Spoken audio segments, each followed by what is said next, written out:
Next slide, please. So welcome to today's webinar on when grief becomes complicated. This webinar is sponsored by the Northeast and Caribbean Mental Health Technology Transfer Center, or MHTTC, housed at Rutgers in the School of Health Professions in the Department of Psychiatric Rehabilitation and Counseling Professions. My name is Kathy Rivera, and I'm the project coordinator of this center and will be co-facilitating this webinar today with my colleague PJ Wenger. Next slide, please.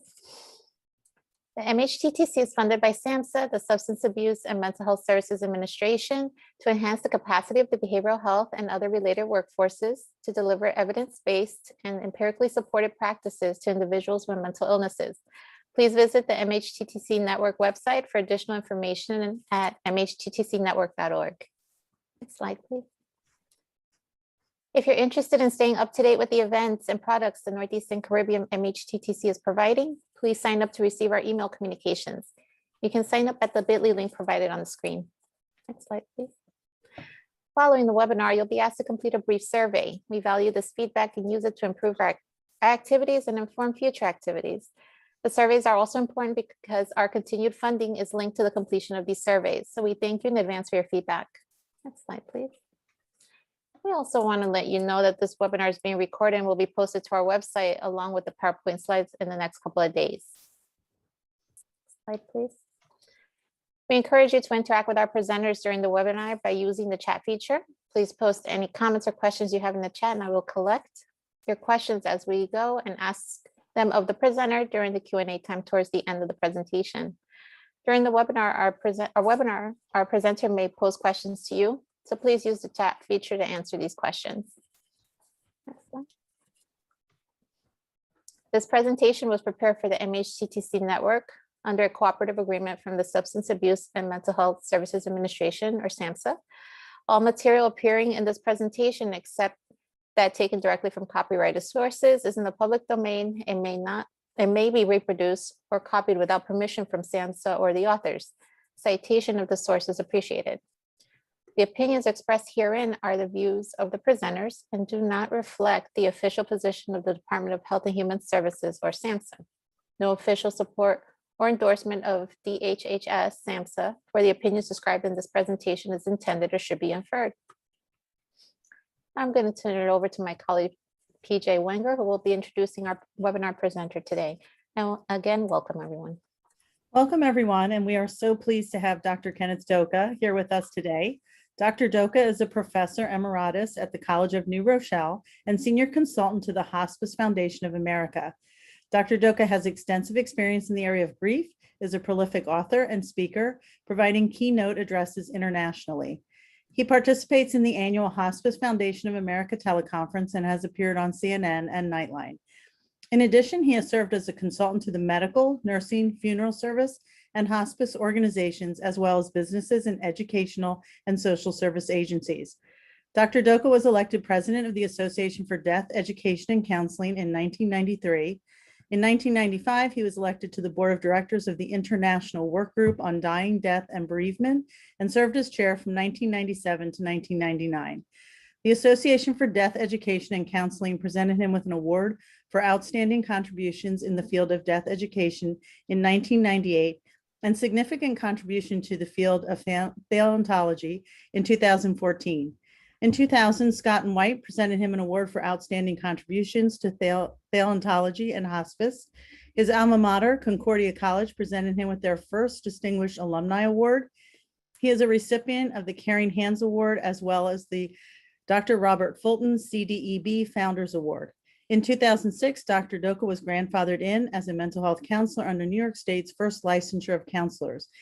In addition, Dr. Doka is an ordained Lutheran minister. So coming to us with a wealth of experience, I present to you Dr. Doka. Thank you very, very much. And my son has a much more easier introduction. He says what that all means is that you have no life, actually, but that's his perspective. Today, I'd like to talk about when grief becomes complicated.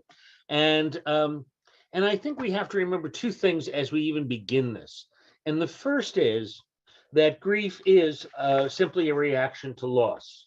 We often associate grief with a death, but it doesn't always have to be a death. And certainly during the current COVID pandemic, we're seeing lots of reactions of grief, totally unrelated to the deaths, even though we are seeing obviously some death-related losses. But most of us have lost our assumptive world, the regularity of the world, the predictability of the world, and we need to recognize that. As a matter of fact, it's kind of interesting. When Freud actually wrote about 100 years ago, literally just in almost slightly over 100 years ago, Mourning and Melancholia, which was really one of the first articles in the field, what we often consider the beginning of the modern study of grief. His case study wasn't what you think. It wasn't a widow or a widower. It wasn't a bereaved parent or a child who lost a parent. It was actually a bride abandoned at the altar. And I think he was trying to tell us a lesson we until recently forgot, that grief is about loss, not just about death, but about loss. Anyway, before we talk about complicated grief, I think it's important to really spend a little bit of time talking about what we typically emerge as common grief reactions, because unless we understand the sort of typical reactions that people have, we may have problems in legitimately diagnosing them. And what we always say is that grief is manifested in many, many ways. We often think of it as an emotional reaction, and it certainly is, but we react in all kinds of other ways as well. And we're going to look at these in a few seconds, but we react physically, we react cognitively, emotionally, spiritually, behaviorally. So for example, our reactions, our physical reactions of grief can be all kinds of things: headaches, dizziness, exhaustion, digestive difficulties, tremors, menstrual irregularities, erectile dysfunction, all kinds of aches and pains. Many times our grief can be what we call converted to physical symptoms, especially when reactions, other kinds of reactions, are denied. It's interesting, when I'm often doing this, I'll ask to see if we have any camp nurses, nursing students who worked in camps or people who went to camp as a kid. And I'll ask the question, who sees the homesick kids first? And normally it's the nurse. And the kids aren't coming in and saying, I'm homesick. They're saying, my leg hurts, I've got a stomach ache. But really what they're experiencing are grief symptoms. A number of years ago, one of my colleagues was a pioneer, Jane Nichols, in the study of perinatal loss. And what Jane researched is, now remember, Jane started her research in the 70s, and there was really no recognition, no acknowledgement of a loss due to a stillbirth or a spontaneous abortion, a miscarriage. Those weren't acknowledged at all. And if you got any counseling at all, it was a physician saying to you, you're young, you're healthy, go get pregnant again. But it's interesting that when Jane began to study her sample of people, because any emotional reaction, because these other reactions were disallowed, they often had very physical reactions. And again, if I were with you, I'd ask for a show of hands as to where you think, or comments as to where you think these losses occurred. And most people would often say in the heart, in the breast, or in the uterus, somewhere there. And those were 2 and 3. But the biggest symptom was pain in the upper arms. And that makes a lot of sense when you think that those are the muscles you use to hold and to lift a child. So you'll see all kinds of physical symptomatology. And therefore, when you're counseling someone, it's always important to assess health. And again, if people are experiencing physical symptoms, they need to be assessed by a knowledgeable physician who number one, knows that grief can be converted physically, and 2,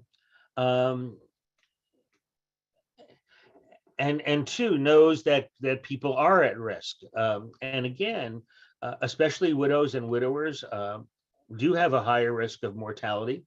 Most of the time today, we die of different kinds of chronic conditions. And many times, those chronic conditions, heart disease, cancer, have environmental influences. So, so for instance, maybe a poor diet, maybe one partner is smoking and the other partner is breathing in that second smoke. And so we call that the joint unfavorable environment, that it's not unusual for spouses to become sick at the same time. Second of all, grief is about as stressful as a experience as you can have. And of course, especially when you're older and vulnerable, stress can affect you. And then of course, lifestyle changes. Maybe maybe a widow made 2 healthy meals for her spouse all the time, or 3 healthy meals, I should say. And now she's eating out of tuna cans. So again, we need to assess health. And then of course, we do have emotional reactions to grief, and they can be very varied. One of the major ones, of course, is guilt. And it's interesting, I'm old enough to remember that song, "Love is a Many Splendored Thing." But guilt is also a many splendored thing. And a number of years ago, Margaret Miles and Alice Demi did a study of guilt and actually found 6 different sources of guilt. One was death causation guilt. And again, something doesn't have to be rational to be real. So it may be a person saying, I should have made him stop smoking. I should have made her go on a diet, things of that nature. Second of all is cultural role guilt. And you can fill in the sentence. I should have been a better mother, father, sister, brother, son. Another kind of guilt is moral guilt. And moral guilt is saying something to the effect of, this is a punishment. I did something wrong. God or the universe is punishing me. And then we can often have survivor guilt, very common among siblings, and not uncommon also among older persons who experience the death of younger persons. This is, I should have been the one who died. My parents wouldn't have missed me as much as they missed my sibling, or I'm 85 years old and I have arthritis and I have a million chronic conditions, and now my 19-year-old grandson dies. And then you can have both recovery guilt and grief guilt. Recovery guilt is the feeling you're doing too well. Why aren't I crying more? And grief guilt is you're not doing well enough. Why can't I stop crying? Everyone else has.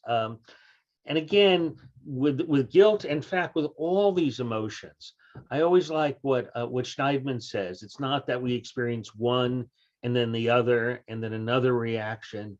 What happens is they affect us all at once. Schneidman uses the term, we're a hive, like a beehive of affect. I'm going to amend that a little bit and say we're actually a hive of all kinds of reactions. Sometimes we might experience relief. Relief that the person's suffering is over,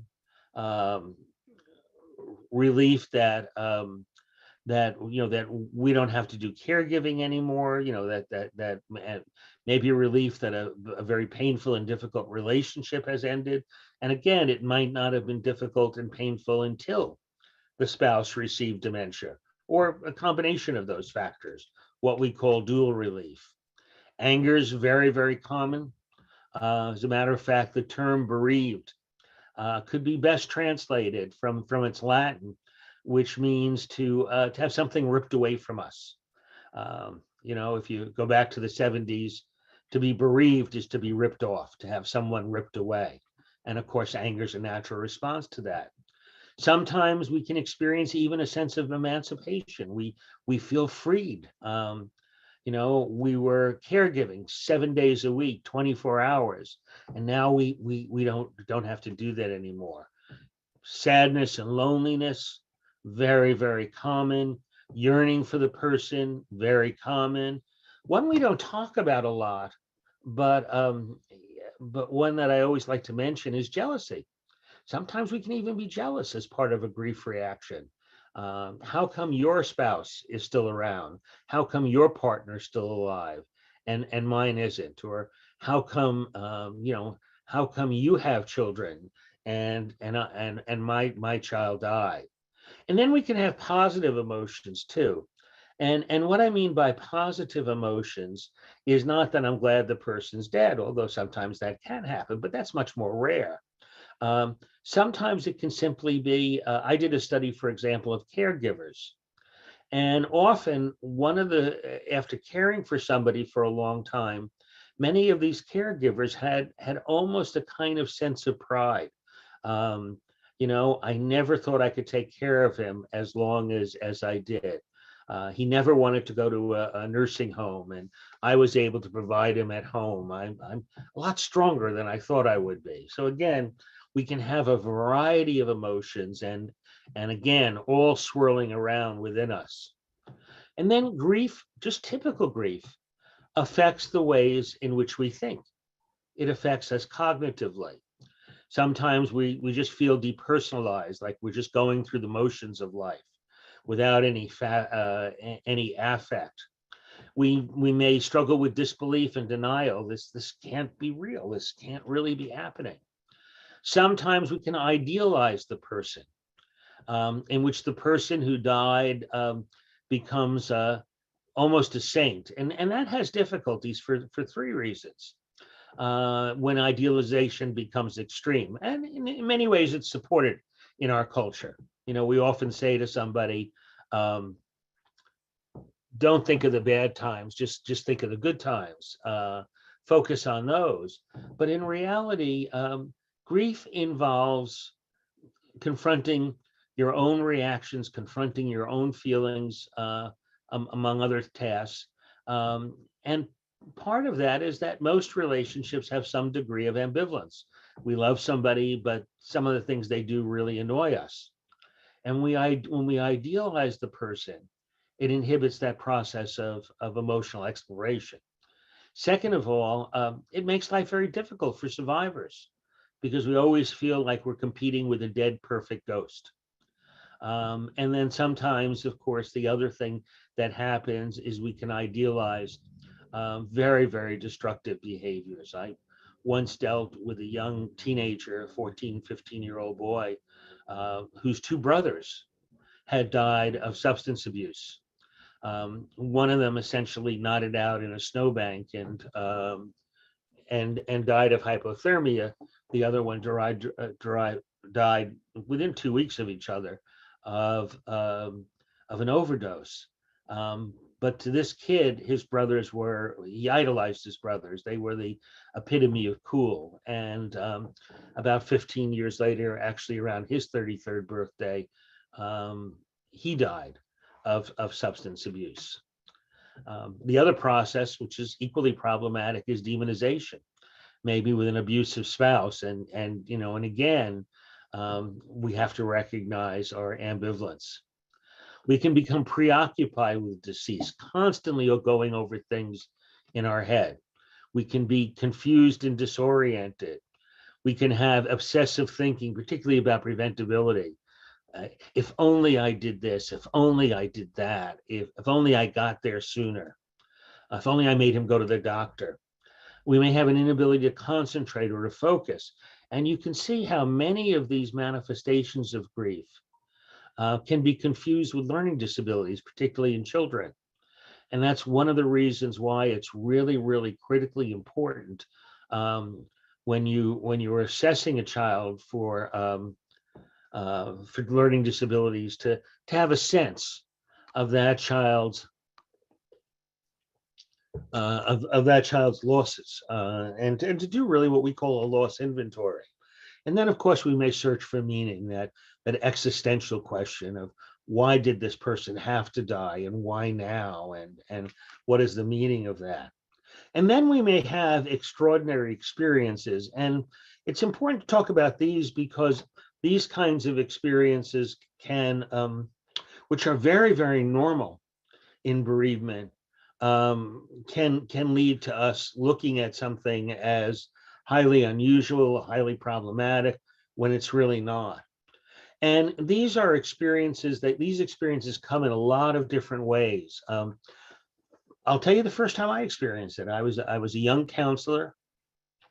I was just in my late 20s. I was just starting my practice. And I remember a woman who came in, and this woman's 3-year-old daughter had died of sudden infant death syndrome, which is late for that to happen, but still within the range. And at the time, that was her only child. And this woman was trying to make sense of that loss. But one of the big questions she had, and one of the major ways she was struggling with, is, can I dare to have other children? Can my spouse and I really have the family we always envisioned? And a concern was that, that no one could assure that this couldn't happen again. And she was really worried that, she didn't know if she wanted to risk it, to fall so in love with a child and then have that child die. And one of the little rituals she had with her daughter is, whenever she was going out or getting ready for something important, she'd put some expensive perfume on, and the little girl would insist that she put that perfume on her. So, she'd put a little bit behind her ear, and the little girl would run out and make sure everyone smelled her and how nice she smelled, just like mommy. And that was a mother-daughter ritual. And when the daughter died, what the mother did is she took the perfume to the funeral home and really anointed her daughter before they closed the casket, and then put the perfume in the casket and switched to another brand, because the memory of that brand, the memory of that odor was so associated with her daughter. And one day when she came to me, and she was aglow, and I said, well, what's going on? And she said, when I went into my daughter's room, I smelt the smell of my perfume all over the room. Even my husband smelt it. And, and my mind is thinking she's hallucinating, but I kind of didn't get the sense of an hallucination. She seemed, highly tied to reality about it, but I just couldn't explain it. And happily, I asked the right question. I said, but more out of shock and discomfort than plan. I simply said to her, what did that mean to you? And her answer was that it was my daughter's way of telling me she was okay. And soon after that, she terminated therapy, and she later had 3 other children. I occasionally would get announcements about their college graduations and things of that nature. So sometimes we can feel just a sense of the person's presence. Sometimes we can have these sense experiences, and it can involve any of these senses. Sometimes we may have symbolic experiences. Lou Legrand, who ultimately did a lot of research about it, tells a similar story to mine. And he talks about a client whose 17-year-old son died in a car crash. And she came in one day to him, who was a therapist, and said, whenever I go to your office, I pass the cemetery, and I always stop and see my son's gravestone. He said, when I got there today, there was a hawk perched on the gravestone. And Lou said to her, that's significant. And she said, yeah, my son's nickname was Hawk. So to her, again, it was a kind of experience of the person's presence. Other times there may be third-party experiences where somebody says something that sounds that seems like a message from the deceased, or reaffirms a belief. In my son's case, he was very close to my mother, his grandmother, and she desperately missed her husband for the 10 years that she outlived him. And when she died, my son said, well, at least she was with grandpa. And one day, a neighbor across the street, he was living in an apartment in her house at the time, as he was just beginning to work in New York City. A neighbor called him over and said, my wife had the most wonderful experience. He said, she was,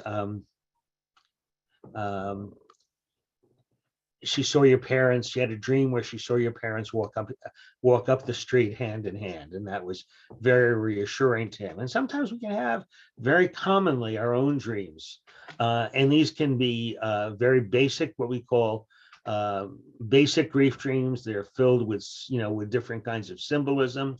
One of my clients, for example, came in one day, and she talked about her mother had died very suddenly.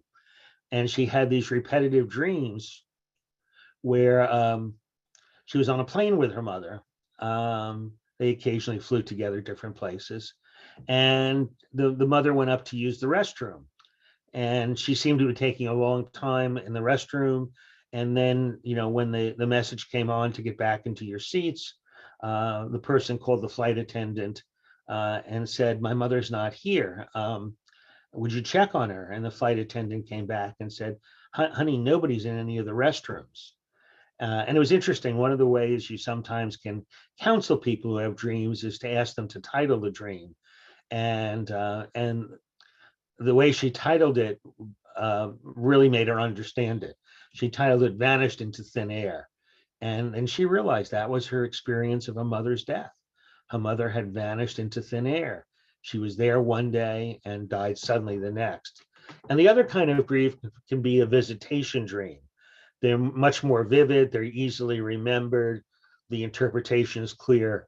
It may be your dad saying, coming in a dream and saying, remember, the will and some of the bonds are in that gray box in the closet. And again, they're relatively common experiences. About 60% of bereaved people have them. And again, depending on your culture, it's higher in some cultures than in others. So the point is, these are not necessarily problematic experiences unless they're kind of negative in tone. These are all part of the common experience of typical grief. So again, what I ought to say this, that bereaved people have a kind of ambivalent reaction to these. They're often they find them comforting in most cases, but they also don't want to talk about it because people will think they're crazy. So I always try to solicit these and validate these. I'll often say to somebody, people have talked to me about smelling the person or seeing the person or dreaming of the person. Have you had any of those reactions? And then people say, never told anybody, but allow the client to interpret what it means. And of course, if they do have negative experiences, help them reframe those experiences if possible, or develop some interventions. Again, we may have spiritual manifestations of grief. We struggle with our faith. We search for meaning. We have changes in our spiritual behavior. Some people find themselves closer to God or whatever they believe in. Some people find that their beliefs are deeply challenged. And then we have behavioral manifestations of grief. We lose patterns of conduct, we cry, we withdraw, we go through interpersonal changes. Some people avoid reminders, some people seek reminders, some people some people withdraw, and other people just constantly having to be active. And sometimes people have sexual dysfunction as well. And I always describe the normal grief process as a kind of roller coaster. You have good days, you have bad days. And if you ever ride a roller coaster, ridden a roller coaster, usually in the very beginning, it's not as bad. You're going up the hill kind of slowly and you're thinking, I can handle this. And then you hit that first downturn. And usually about 4 to 6 weeks later, and people are saying, I'm getting worse rather than getting better. But that's very natural too, because in the very beginning of the loss, you may be in a state of shock. One of my colleagues, Terry Rando, says, most people die suddenly. And then she adds, in the midst of chronic illness. So even though somebody may be very sick, we don't always expect them to die the day they did. maybe we think they have a few more weeks or something like that. So again, you're busy and you're involved, writing, arranging rituals, writing thank you notes, doing whatever you need to do. And it's usually after that that you begin to experience those ups and downs, and they can last for quite a while. By the way, if I were using this with a client, be very careful about metaphors. So the first thing I would say to you is, have you ever ridden a roller coaster? And if you said, yeah, I used to ride them all the time when I was young, or I still like to go on them, I'd say, well, you're kind of on a different kind of roller coaster now. You're kind of on a roller coaster of grief. But if somebody said to them, I'm terrified, I never rode a roller coaster, you don't want to turn to them and say, well, you're sort of riding one now, because that just adds to the terror. We also recognize that grief is a time-bound process. It's not a time-bound process. There's no 1 year and you're over it, 6 months and you're over it, and it doesn't end up in detaching. We stay connected to the person. We always retain a continuing bond with that person. And often that's one of the first things I do when I'm doing grief therapy. I'll say, what are your goals? What are you seeking? And people will give you the response they think they're supposed to give you. I guess I should move on. I guess I should forget the person. I guess I should bring closure to this. And what I always stress is that, that I'll often say to people at that point in time, is that what you want to do? And they'll say, I never want to forget this person. He or she was the love of my life. They were my parents. They were my kid.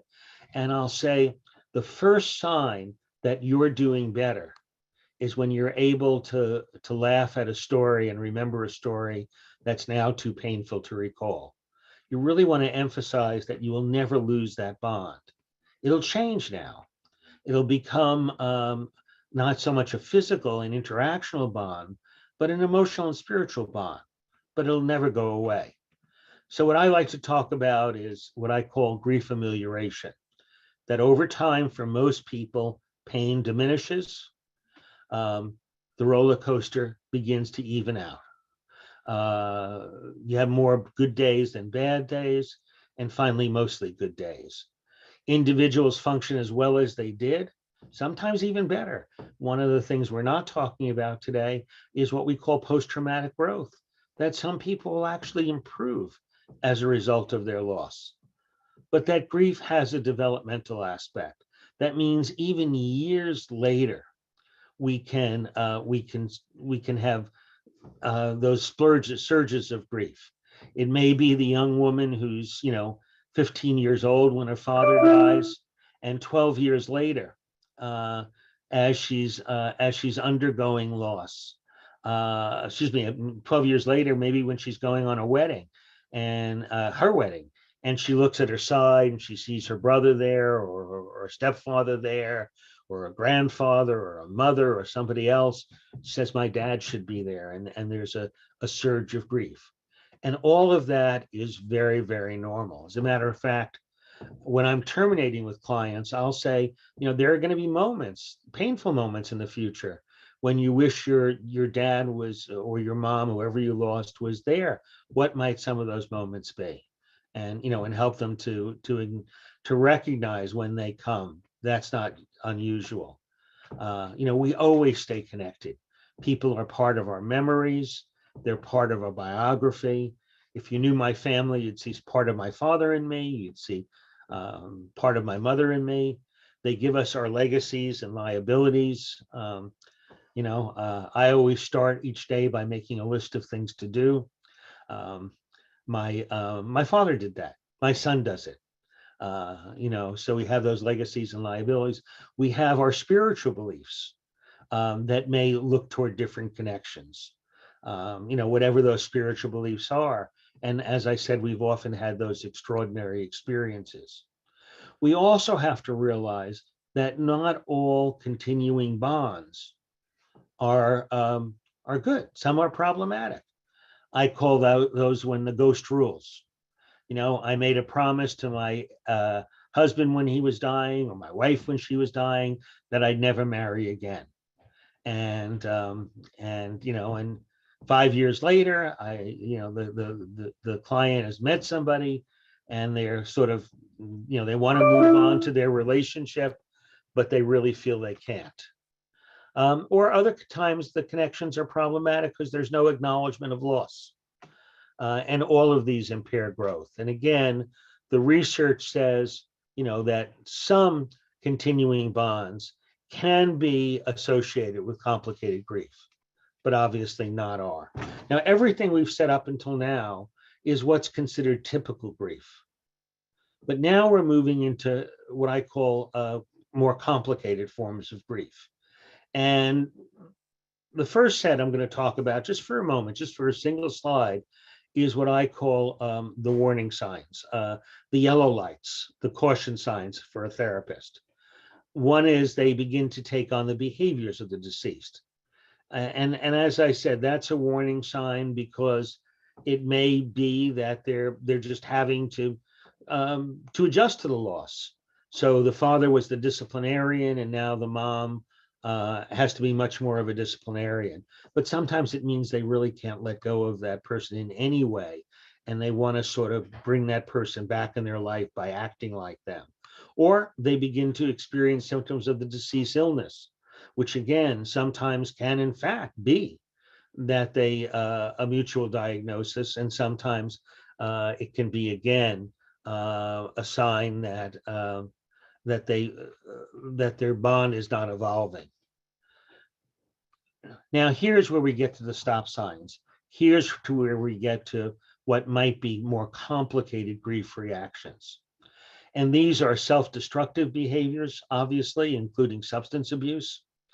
These are behaviors destructive to others, or one of the words that I like to use, even more than I like to use the word complicated grief, is disabling grief. That grief over time, they're still not able to function in their key roles. And again, it could be because the grief triggered a depression, but that grief is really, really disabling them. And so this brings us, now that we've contrasted it with typical grief, this brings us to more complicated grief. And estimates show that anywhere from a fifth to a third of people have risk factors which we're going to look at, that may complicate that loss. And anywhere between 10 to 20% of people actually exhibit some form of complicated grief. Just to give you some definitions of complicated grief, the Rando defines it as a generic term indicating that given the amount of time since the death, I would say since the loss, there is some kind of compromise or distortion or failure of the mourning process. Strobe and their research group say it's a significant deviation from the cultural norm, either in the time or intensity of grief, or in the level of impairment. So again, they're stressing too that grief is disabling. And Catherine Shear, who's done a lot of work on complicated grief, looks at it this way. People start out with acute grief. Sometimes that becomes complicated. And other times it just becomes the loss becomes integrated with their life. But again, sometimes that can be wrought with change, and grief again becomes complicated. So what are some of the symptoms that might show somebody is having a more intense reaction than the symptoms we mentioned? And that's where even over time, they cannot speak of the loss without intense grief. I remember once seeing a client, this is about, and I thought the intensity was just so extreme. And then when I looked at the file, I realized her loss had been, and when I asked her the question, I realized her loss had been 7 years ago. But even 7 years later, it was incredibly intense. Sometimes a minor event triggers grief, that when they talk, they're always talking about loss. They develop symptoms or behaviors of the deceased. They refuse to change the environment. And again, a mental health history. They have a history of depression. They're self-destructive or other destructive, and grief is disabling. Any of these signs are like red flags.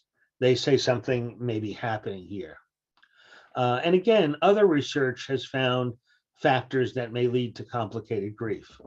So for example, Bonanno and his group's research indicated that when people are excessively dependent on the person, that's one of the best factors or best predictors of a more complicated grief reaction. You're highly dependent on this person.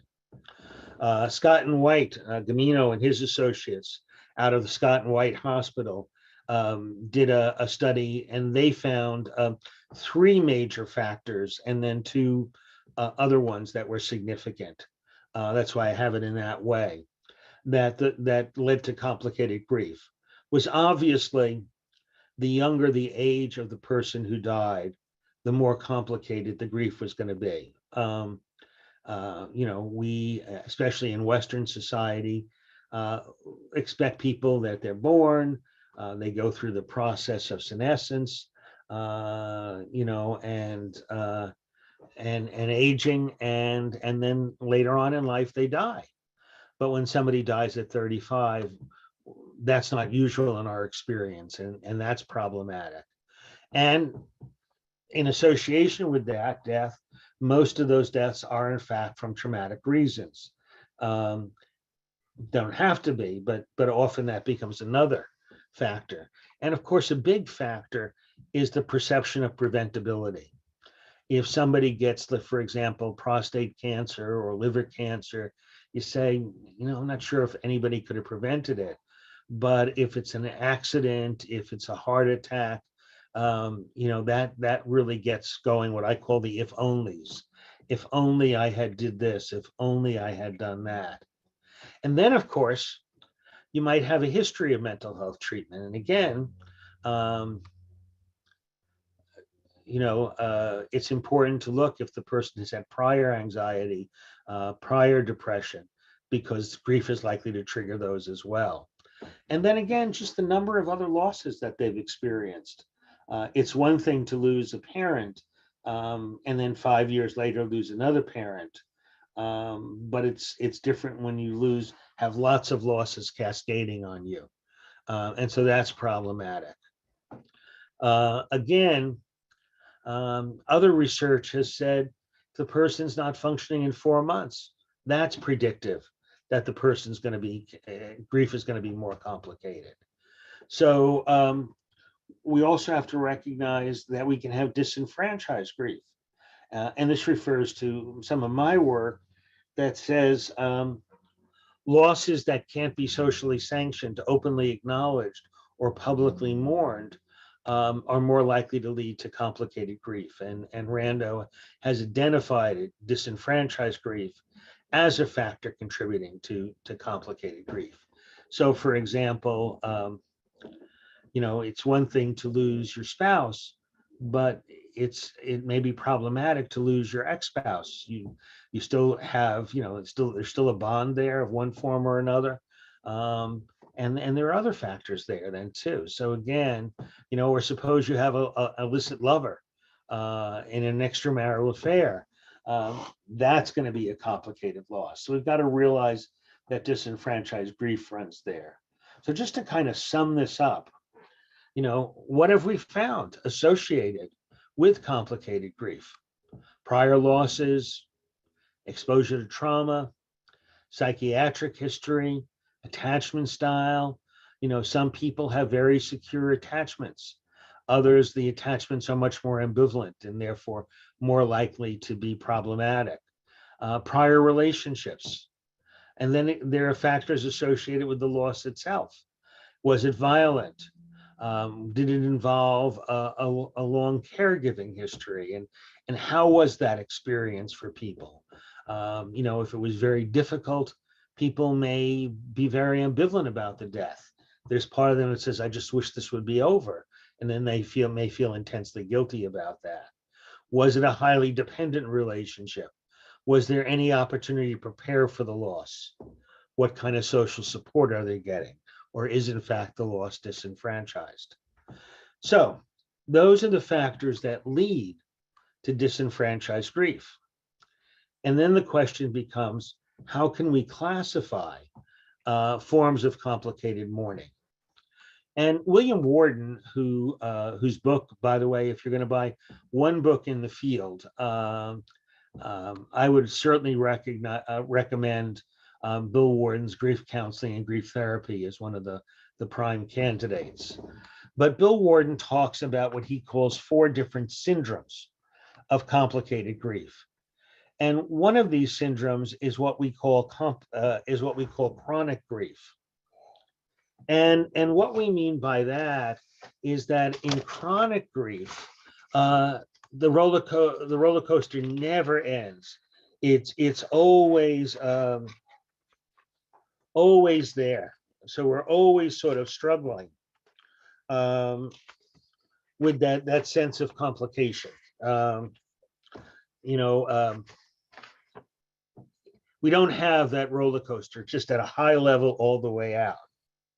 Another kind of grief is what's called exaggerated grief. And exaggerated grief to Worden means that certain manifestations of grief seem to predominate, seem to be highly exaggerated. So it's normal that we might feel angry, but here we're raging. Or it's normal that people experience guilt, but here the guilt is obsessive and compulsive and almost total. They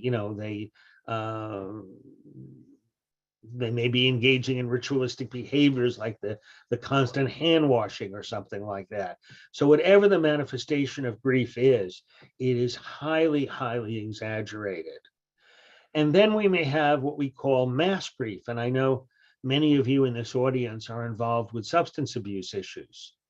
And those are the kinds of things that happen there. So the problem that presents itself is the problem of delinquency. But underlying that delinquency is loss. I just can't think of the name of this study, but years and years ago, it was a husband and wife team, famous for you always read about them in introductory psych, and I just can't think of their name right now. It's right on the tip of my tongue, and I'll probably think of it before the end of this presentation. But they were the ones who defined the term mesomorph and ectomorph and endomorph, and they were interested in body types in delinquency. And they collected huge amounts of data, and they followed these kids, sometimes from 6 years old to 16, literally did 10 years longitudinal studies to see which of these kids would turn out to be delinquent. And their whole theory was that it was, that certain body types would engage in certain kinds of behaviors. And as I said, the results now become almost laughable, but it would be stuff like, the well-built mesomorph is more likely to be a mugger than the ectomorph or the endomorph, than the skinny kid or the heavy kid. The skinny kid's likely to become a cat burglar. When we look at that and we say, yeah, well, that's not, where's the level of causation here? Or is it just simply a level of opportunity? But they had all this wonderful data that they really, as I said, were transfixed by body types. This was in the 1920s. And later people examined that. One of them was Draper, a researcher by the name of Draper. And they saw 2 types of delinquency. One was what they call just emerging delinquency. This is the kid who's stealing milk money in kindergarten and robbing stores by the time he gets to be 16. But the other type, what they couldn't really understand, was episodic delinquency. This is where a person seems to be growing up, there's little delinquent behavior, and then all of a sudden, there's a series of delinquent episodes, and then it abates in most cases. And what they realized then, and when Draper began to reanalyze that data, what he found was that the most predictive element of this episodic delinquency was the fact that the kids had a significant loss in their home within 6 months of that. So they're acting out, and Draper then confirmed that with his own contemporary research, was often a way of masking their grief. You often find that in substance abuse, so it presents itself as substance abuse, but underlying that is a sense of grief. And then the other type of grief, which many of us may actually experience, is what we call delayed grief, as another form of complicated grief. And this means that you don't experience grief at first, and then maybe years later, something triggers that grief. And the reason I say we often experience it, because probably many of us are what I call the do something child in the family system. Somebody's problematic and we're supposed to do something about it. So we become the caretakers and the caregivers, and we put aside our own grief to help others. I remember once counseling a clergyman who came to me, and he was very upset. Within the last 6 months, he had buried his mother, an uncle who was a very favorite uncle of his brother, slightly older brother, and then a dog. And he said, the only death I cried at was the dog. And as he talked about it, my comment to him was the problem with the dog didn't have any puppies. And he looked at me like I was crazy. And then I said, look at what you did. In every other loss, you dealt with it by taking care of other people. You took care of your nephews. You were there for your brothers and sisters when mom died. You were there for your uncle's family, your uncle's widow when she died. As a clergyman, that was, you perceived that to be your role. This was the first loss that was yours. And he wasn't just crying for the dog. He was crying for all the losses he had experienced. And as caregivers, we have to be very careful to make room for our own grief, lest it become complicated. So again, we've looked at this already, the symptoms of complicated mourning. And again, the danger with complicated mourning is that complicated grief is often related to what we call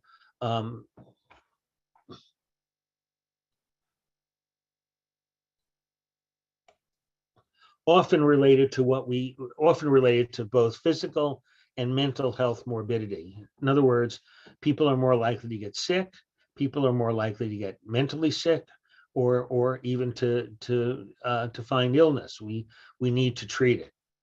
And of course, studies have shown that there actually is a treatment that's developed by Catherine Shear and her association called complicated grief treatment. And you can be trained at this at Columbia, at her center, as well as other places. But it's a method that emphasizes psychoeducation about grief.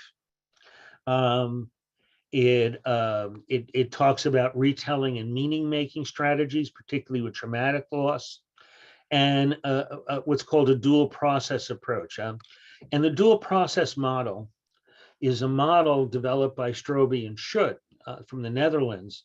And what they say is that there are two processes in grief, simultaneous processes in grief. One is where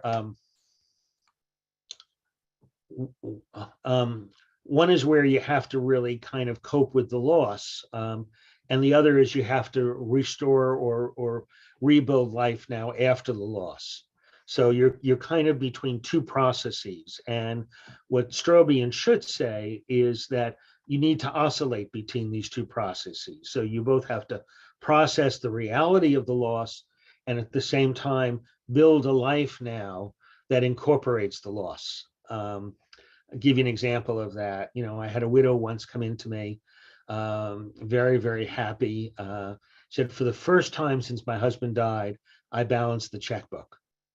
But then the next week she said, after I left her office, I kept thinking, but if my husband were alive, I would have never have to done that. So you see this kind of oscillation, this constant moving back and forth between mourning the loss on one hand, and on the other hand, rebuilding life in the face of the loss.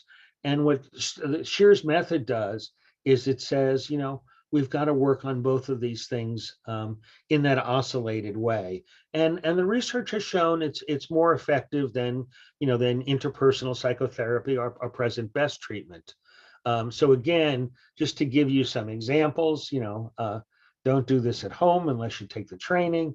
But for instance, we have to we have various strategies we have to use. We have to address complicating thoughts, behaviors, feelings. We have to then oscillate between confrontation and comfort. We have to attend to the dual process, dealing with the loss and the future. And again, so it involves psychoeducation, retelling the story of the loss till it becomes part of us, involving sometimes significant others who need to be part of our process, monitoring our grief, revisiting exercises maybe where we have to kind of look at our behaviors again and really check out our guilt. I'll give you an example of that. A number of years ago, I was dealing with a man whose wife died of lung cancer, and he kept saying, I should have made her stop smoking. I should have made her stop. He couldn't get past that he should have stopped her smoking. He didn't smoke. He knew it was dangerous, but he couldn't stop her smoking. And one of the things that we did here is I asked him to tell me then, to imagine, to close his eyes and imagine how he could make her stop smoking. And it was really interesting process to watch, because he sat there with his eyes closed and he'd do this.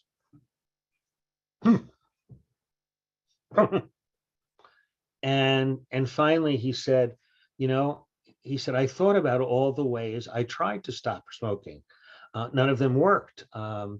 He said, I did all kinds of things. I talked with her, I pleaded with her. There were times I even cried with her when she'd have a bad cough and a bad coughing spell. He said, I'd hide her cigarettes, I'd break her cigarettes.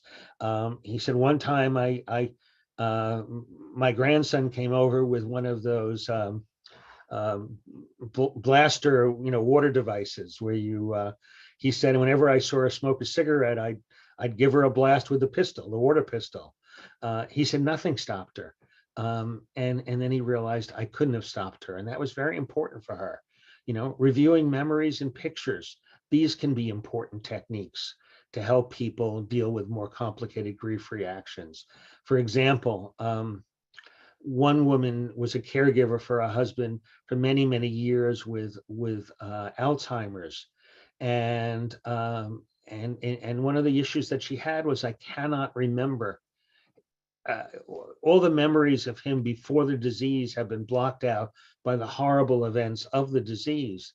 And as he did that, as she began to think about that, I gave her an assignment, and I said, I want you to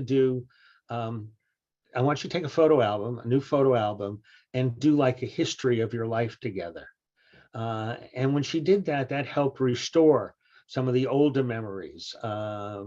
Sometimes you can have imaginal conversations with the person who died. I once had a young boy who was 11 years old when his dad died, and he had a great relationship with his father, but when his father developed cancer, it really scared him, and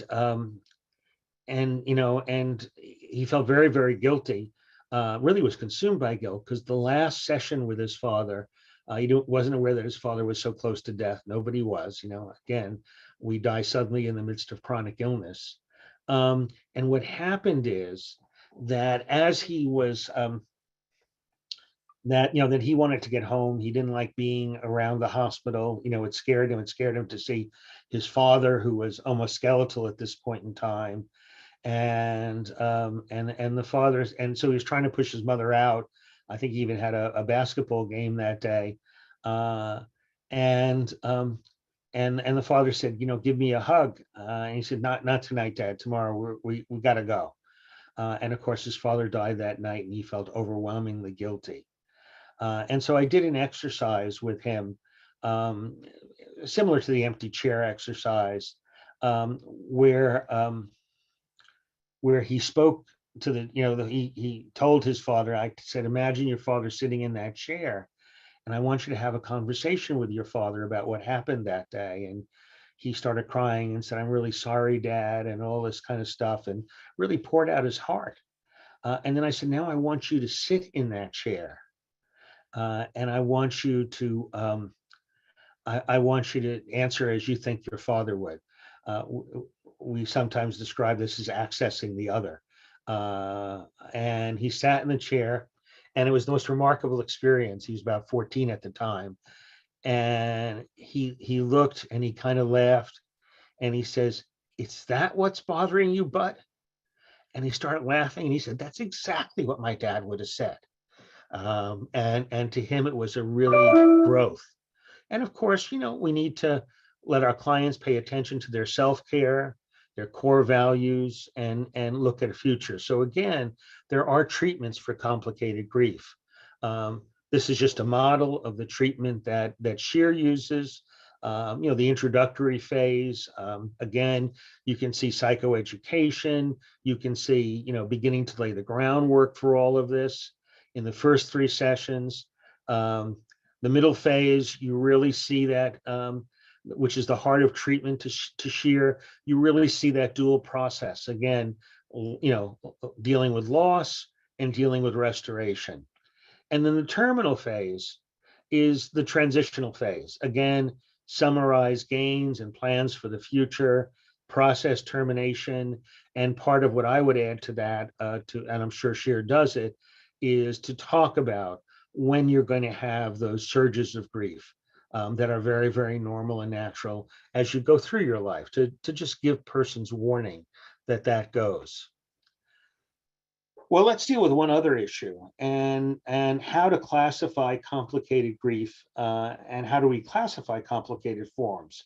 And this is a really interesting and current debate, because in recent years, of course, we developed the DSM-5, and the DSM-5 really did make some significant changes,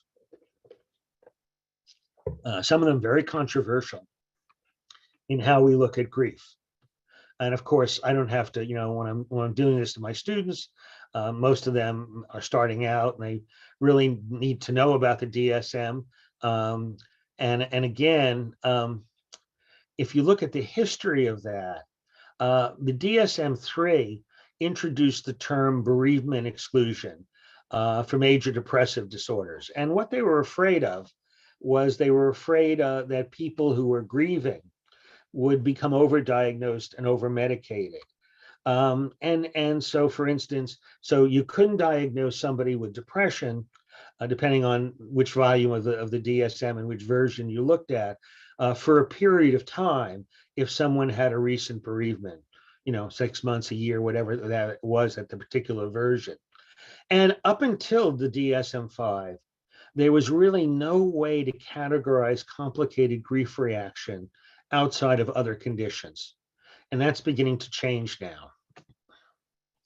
And again, as the DSM was being prepared, there was considerable discussion over if and how complicated forms of grief should be included, including whether it should be included at all, because there was big debates about that. Some people, like Phyllis Silverman, who did some of the initial studies of widowhood, said, hey, loss is a normal transitional event. People can be complicated. They can have a variety of mental illnesses and things like that. But grief isn't necessarily complicated. And others, kind of upped that a little bit and said, well, we really should use what we have. Certainly, loss can be a precipitating factor in depression, anxiety, and separation disorders. Others thought, yes, but not the way you're doing in the DSM-5. And I'm going to talk about the persistent complex bereavement disorder in a minute as something that was a candidate disorder. And then other people said, yeah, but right now you're putting all your eggs into one basket. And as Gordon said, there are lots of ways that we grieve. And then other people said, yeah, let's just do it because early identification offers therapeutic benefit to the client. So, ultimately it was included, and there were certain advantages of that. And one was the acknowledgement that grief can be complicated and may need treatment. And obviously, if it's in the DSM, one of the factors is that treatment now, if you can give a number to it for many insurance agencies, can be reimbursed. The disadvantage and the fear of putting a treatment for complicated grief is that there was the risk of overdiagnosis, that that everybody would have complicated grief now because that was a way to justify counseling, or the risk of over medication, that you could that people who were just having normal grief reactions would be given pills, and you could almost envision the commercials. You're walking on the beach with your spouse or your partner, and all of a sudden that person fades out, and then you can get the little green pill that says grief away. Talk to your physician about it. And this came in very, very clearly as we began to talk about bereavement. And one of the things that they did was they removed the bereavement exclusion. You can now be diagnosed for a major depressive disorder and later on adjustment disorders. And the argument for elimination was that many events and stresses can trigger depression. You can lose a job and somebody could be depressed. And yet, if you lose a person, you couldn't. That seems strange to me. But there was that argument. As a matter of fact, my own professional association took a stance against it, but I was one of the few people who disagreed with that. To me, if it quacks like a duck and looks like a duck and walks like a duck, it's probably a duck. And I couldn't see how you could, as I said, lose a job, crash a car, and be depressed. But on the other hand, you can lose a child or a spouse and not be depressed. And of course, there was the argument, as you're going to see, that it would create overdiagnosis and over-medicalization. Hasn't seemed to happen. And one of the things that I think the DSM really does well, DSM-5 really does well, is it reminds the clinicians of the differences between depression and grief. And that's been a longstanding issue. Freud's first article, Mourning and Melancholia, was trying to do the exact same thing. How do we differentiate depression from grief?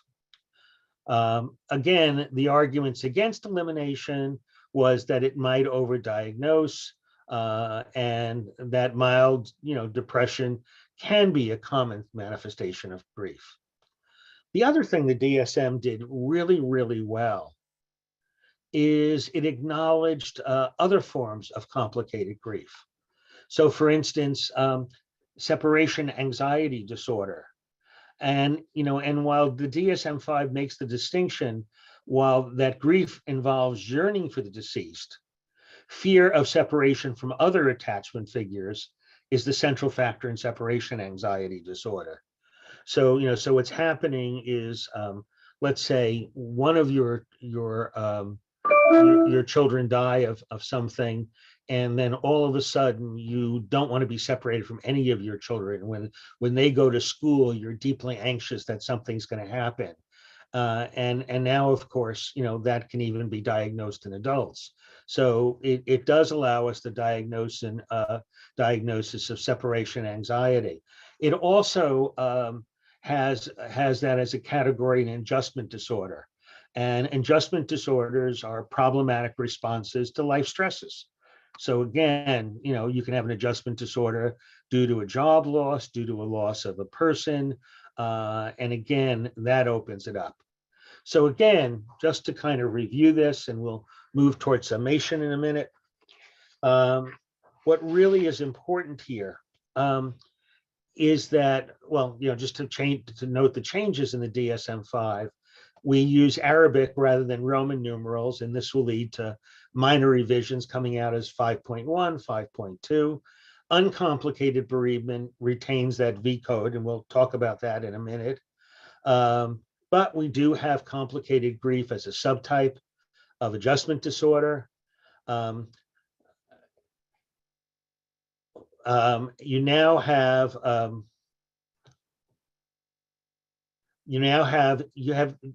I'm just trying to set myself up for the next piece on this. When the DSM was being developed, there were two groups of people proposing two research groups proposing slightly different diagnostic categories with overlapping criteria. So one was Holly Prigerson and her group, which was advocating for what they called prolonged grief disorder. And then the other one was Catherine Shearer and her group, arguing for what they called complicated grief. What happened is the DSM-5, and remember, this is always by consensus, decided to develop a kind of candidate. They have candidate disorder. So wasn't a full disorder, but they suggested a condition called persistent complex bereavement related disorder for further study to be included as a form. And what happened in this is that, it tried to sort of do a shotgun marriage between these two forms, and nobody was happy with it. So we'll talk about the result of that. And then, of course, the last thing the DSM-5 did is it removed the bereavement exclusion for major depressive disorders. So again, now you have a list of the complications of grief: adjustment disorder, separation anxiety disorder, major depressive disorder, persistent complex bereavement disorder, which now is likely to become prolonged grief disorder. So again, in the text revision that's going to happen, there's been enough research to establish prolonged grief disorder as a legitimate category. And that's likely, from what I read and from what I hear, what's likely to occur is that in the next edition, the first revision, the DSM-5 TR, it's likely to be prolonged grief disorder is going to be one of the, not a candidate disorder, but the other ones will be dropped. Also, one of the complications of grief can be, of course, post-traumatic stress disorder. And of course, it can be an increase in physical mortality, including suicide, and an increase in physical and mental morbidity. So we see a lot of different ways that it's complicated. And again, here's what we say about that. Just to give you additional concerns, I was part of an article with Colin Murray Parks a number of years ago that called for a recognition of that there's not one category of complicated grief, but there are many, many categories of complicated grief. And of course, some of those are what what we've talked about and what we're looking at, maybe, a chronic form that sounds like prolonged grief disorder, but masked and delayed grief and all these other concerns probably will end up, I hope will end up in future, once the research is in, on future editions of the DSM. And of course, remember that, that of course, the DSM include V codes, which are assorted conditions that may or may not be mental disorders, but are a focus of clinical attention. And again, to sort of sum this up, and I want to give at least 15 minutes for questions and answers. However we use or categorize this, we have to understand that complications can arise in the grieving process. And let's face it, grief is complicated, people are complicated, relationships are complicated, so they're also complicated. So never lose the sight of the individual in the diagnosis. always say, how is this person dealing with their grief? How are they dealing with their loss? And how can we help? And now we get to a point where we can have some questions and answers. Thank you so much for your patience. Thank you, Dr. Doka. That was wonderful. And we do have some questions in the chat box. So the first question is, what are the differences and similarities between complicated and prolonged grief? Oh, there are, and I'm taking this question. Let me make sure I'm answering this question correctly, because I'm going to answer it in two ways, actually. The first is, I think what this question is really referring to is that, when proposals were made to the DSM-5, appropriate committees of the DSM-5, there are two proposals on grief. One was, as I said, Shear's proposal with complicated grief. One was Prigerson's group with prolonged grief disorder. As I said, the committee attempted to reach a compromise by melding those two forms into what they called persistent bereavement related complex, related complex disorder. That pleased nobody. Essentially, the differences were, and I don't have those differences in front of me right now. So they involve the timing involved in at what point in time you can make that diagnosis. It involves slightly different attention on different kinds of manifestations or different kinds of symptoms of complicated grief, and the like. I've never, one of my objections, and one of the objections that, as I said, we made in our paper, which is a call to action prior to that, was that one of the things we didn't like was to kind of almost the kind of, for lack of a better word, imperialistic title of complicated grief. And what I mean by that is that, one of the things that I believe and hold to is that there are a variety of forms of complicated grief. And to simply say, this is complicated grief and this is other things is problematic. I would prefer recognizing that there are lots of syndromes that can complicate grief, and to use one term is, to me, problematic. So I hope that helps. Okay, Dr. Doka, I'm just going to ask you to advance the slide to the next slide for the QR code while we answer the rest of the questions so that people can do the evaluation.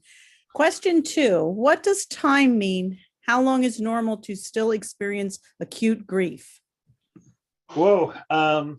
The questions aren't easy today. But the answer would be really,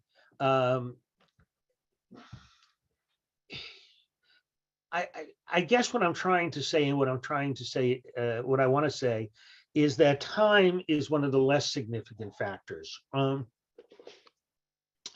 I'm assessing it, I want to see that roller coaster. I want to see that roller coaster easing over time. I would expect that it's going to be, that people are going to say, yeah, first 6 months to a year were very rough. Second year was no picnic, but again, the roller coaster sort of went down. To me, the three significant questions, other than time, were really four. Is, first of all, are the reactions as intense as they used to be? And if person says no, over time it's gotten a little bit easier. The second question would be, so do these bad reactions come as often? So you're going to still have your downs, your ups and your downs, but are the downs less often? Are they less intense? And of course, the most important question is, in the beginning, grief is very disabling for most people in acute grief, but are you finding you're able to function much, much better now? So again, 5 years later, 10 years later, my grandson was born about 10 years after my dad died. And I remember as soon as my son called me with the message that I had my first grandson, I remember trying to call my dad and then recognizing, wait a minute, he's been dead, and feeling in the joy of that moment, the sadness that I couldn't share this with my father. And there were some special reasons why, in terms of naming and things of that nature. But but um, but my point is that time is less significant to me. I'd be more concerned with process than I would be to put a timetable. I really don't want to put a timetable on grief, but I'm saying that over time, most people would say it's less disabling, it's less intense, it doesn't last as long, the bad feelings don't come as often. That to me would be a more typical process of grief, a less complicated process of grief. Reluctant to put timetables on it. Thank you, Dr. Doka. Next question. Are there some cultures you have studied that deal with grief better than others? I am reminded of some groups wear black for a set period of time. We're what? Wear black for a set period of time. Yeah, I mean, that was, there were in some cultures, widows are always expected to wear black for the rest of their lives. Doesn't matter if they're widowed at 35. I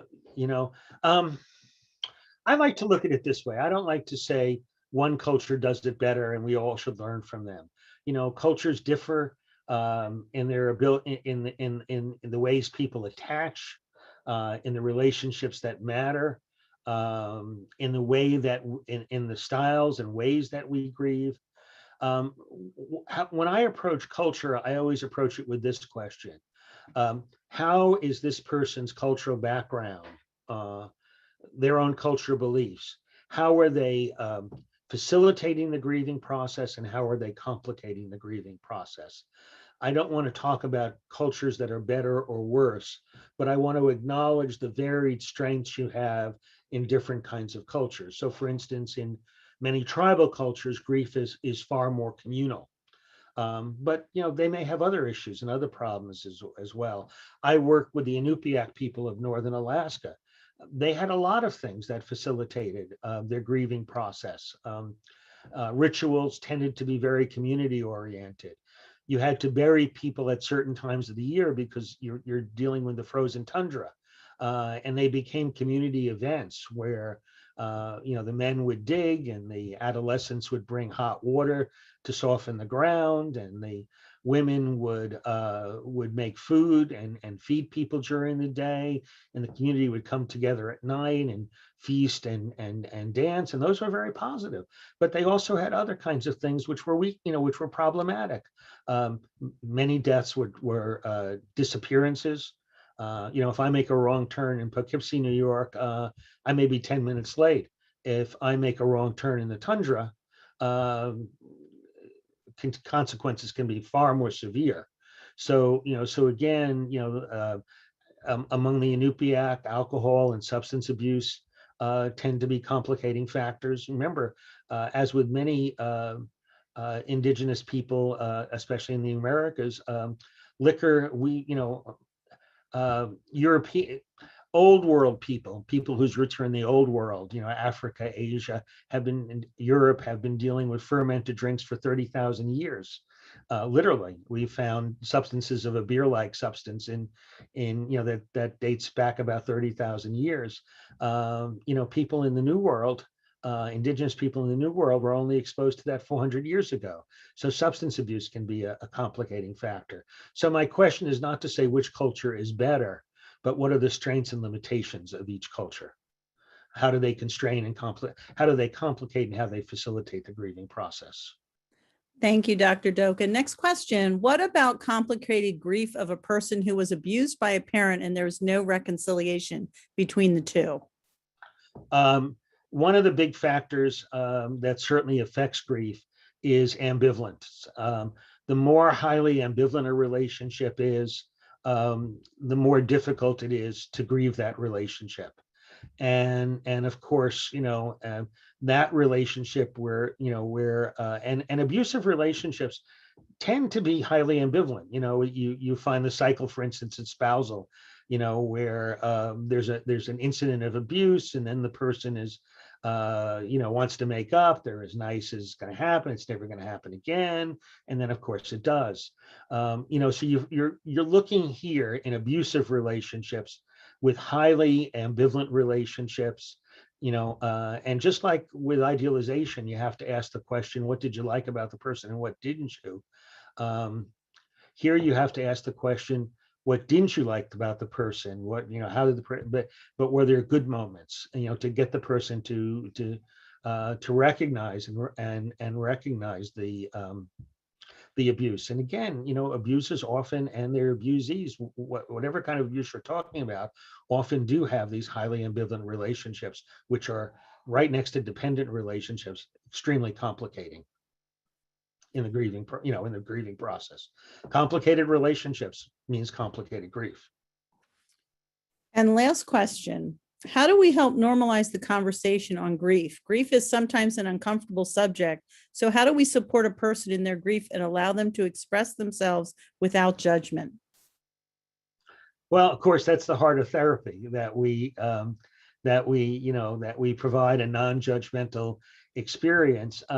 I think the important thing to do is to allow the person freedom, and again, recognize that dual process. Sometimes the person doesn't want to focus on their loss. Sometimes they need to, so people are going to oscillate between the two. I think a second factor that really is important is don't judge how they grieve. Some of the work that Terry Martin and I have done have been on what we call grieving styles. And we identify two different styles along a continuum and some people, when they experience grief, they experience it as a highly emotional reaction. They'll describe their grief as waves of feeling just flowing all over them. I felt this, I felt that. When you say, how did your grief express? They'll cry. They say, I cried, I shouted, I screamed. And what helps, they'll say, I needed to process my feelings. I needed to talk to a therapist. I needed to talk to a grief group. I needed to talk to my clergy or my best friend, my confidant. On the other end of the continuum are people who grieve in more cognitive and behavioral ways. When you say to them, how did you experience grief? They'll say, I just kept thinking about the person, or I felt like somebody had punched me in the gut. And it often, and when you say, how did it come out? They say, I just talked about the person. I told stories about the person. And when you say what helped, it's often the doing and the speaking. When Terry Martin and I did our study, we interviewed a person whose daughter had died in a car crash, 16-year-old girl in Maryland, coming home one day, snowy on the ground, new driver, inexperienced, not wearing a seatbelt. And as she turned the corner to her house, probably going a little bit too fast because she knew she was late, the car overturned and she was immediately killed as the car rolled over and crashed into a neighbor's fence. Literally the day his daughter was buried, he was out there fixing the fence. And the neighbor came out running saying, John, you don't have to do this. Don't worry about it. We'll take care of it.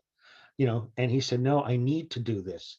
And he told us later on, it was the most therapeutic thing I ever did.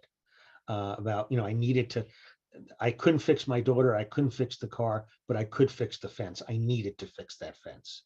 So again, recognize we all grieve individually. Don't impose your grieving style on somebody else. Let them talk about grief as they express it and talk about it. So thank you, Dr. Doka. That concludes our questions that were in the Q&A. I just wanted to let you know that we have wonderful feedback in the chat box about how appreciated the presentation was, and everybody is looking forward to the next webinars. I was just going to do a commercial for the next webinar. See you next week. Go ahead. I look forward to talking about moral injury with you next week. So please join us again. Okay, thank you very much. And thank you everyone for attending. And we look forward to seeing you back with us next week. Till then.